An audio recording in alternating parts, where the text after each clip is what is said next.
What's happening, fam? I'm Maurice Mazdu, photographer, and today let's discuss creating images others will like versus creating images that are true to yourself. So sit back, relax, and follow along as I create my image entitled Nightlife 2022. I created this image in April of 2022 in Brooklyn, New York. I'll be using Adobe Lightroom and some other software as well. Let's go. I would like to start with a quote from American novelist and essayist Barbara Kingsolver. She says, and I quote, "Don't try to figure out what other people want to hear from you. Figure out what you have to say. It's the one and only thing you have to offer." This is so true. While Mrs. Kingsolver, performs in the writing arts realm, I think this applies to all artists. Hell, especially photographers. Look, here's what I mean.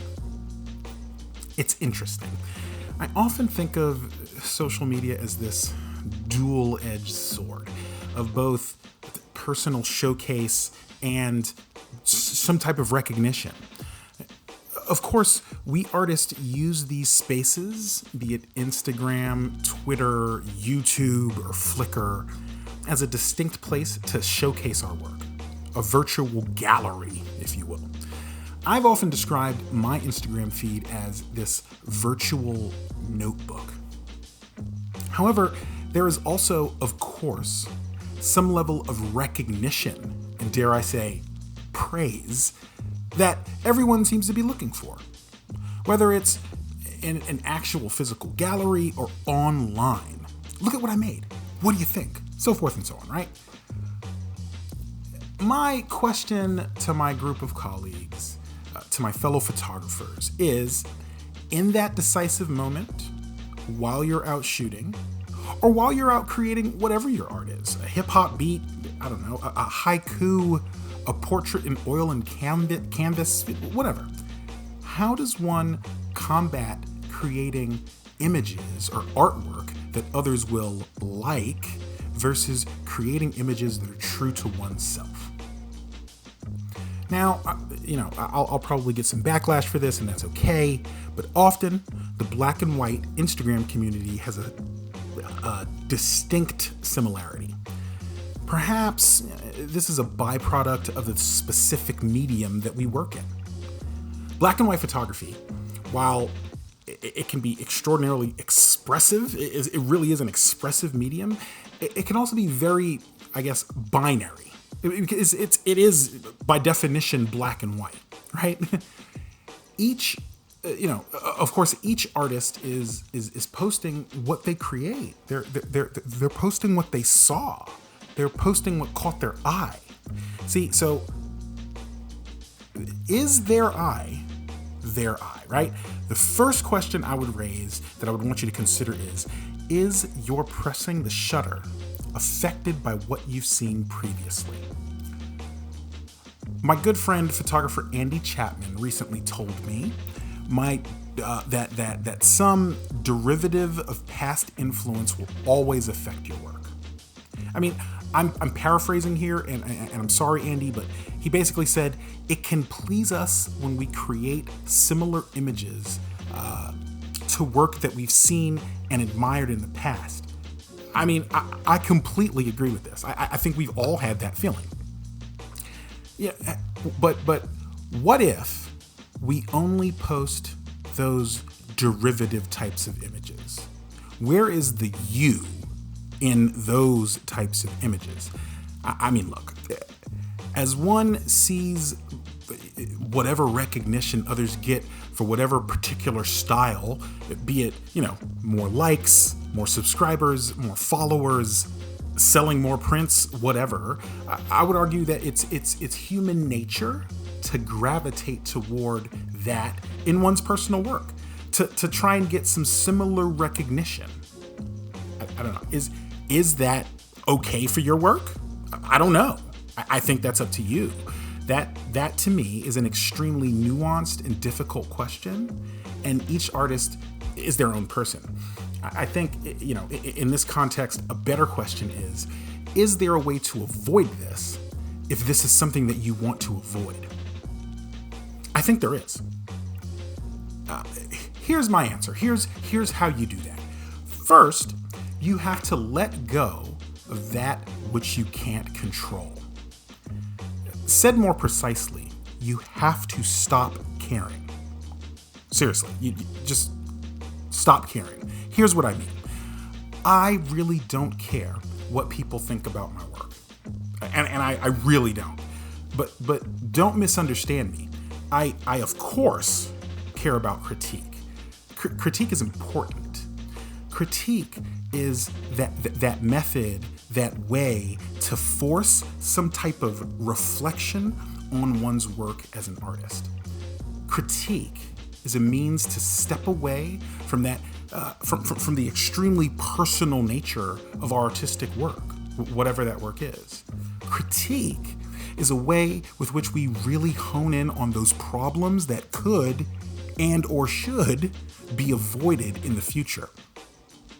Critique is the spot check in the world where true analysis and criticism often isn't given, which is another topic for later discussion, trust me. But look, ultimately, I welcome critique. I think it's necessary, and truthfully, I hope you do too. However, I try to let my care about things not go beyond that. Here's what I mean. What I don't care about is if you immediately like what I have posted on some website, what I have posted on Instagram, what I have posted on my site. If someone thinks my work is boring or cliche, over-processed, not processed enough, not, quote, real street photography, derivative, lacking focus, lackluster, whatever, I don't care. I appreciate the concern, but these things don't move me. I do care about things though, and what I care about is my process. What I care about is what I did to get where I am today as a photographer. What I did to get to where I am as an artist. What I care about is the final image and what that final image says about me, what it says about my journey as an artist, and what it says about what I've learned thus far. Wu-Tang Clan's Old Dirty Bastard said it best, I think. Look, if someone doesn't like my work, then it's not for them. And that's okay. Look, let's be real. I don't listen to country music. I don't like it. No matter how elegant, how beautifully written, how relevant, even if it's the official sound of America, the style of music is not for me, and I don't care for it. And that's okay. Similarly, some of my images aren't going to be for everyone, and that's okay. Look, I often make the analogy that street photography is hip-hop. And this particular topic, being true to one's work, is where I find many parallels. Look, an emerging or established hip-hop artist really has two options when they present their work to the world.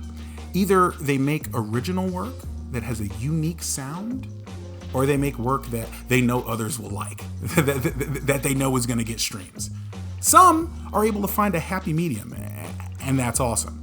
Look, I challenge you to do this. It's simple, really. Listen to any of the top 40 stations, and all of the hip-hop that's on there, it sounds very similar. To me, to the art of hip-hop over the course of probably the past 20 years has become very much the same sonically.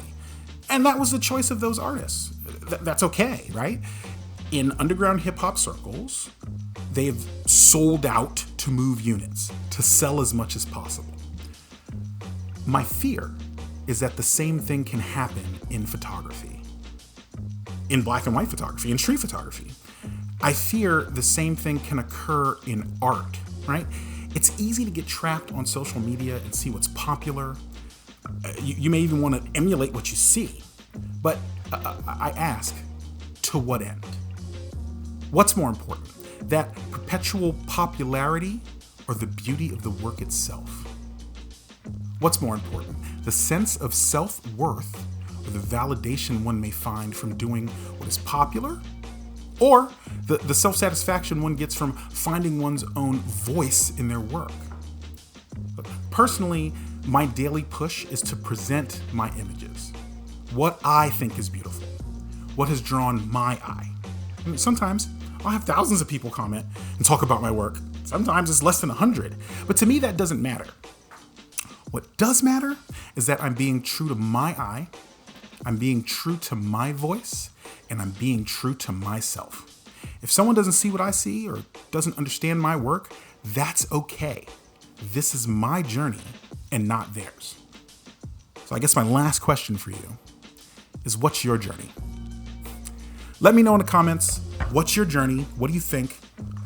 Just let me know what's going on. Let me know what you think about any of these questions. Let me know what you think about this image. Let me know if you like this image. I really enjoyed creating it, and I hope you enjoyed it as well.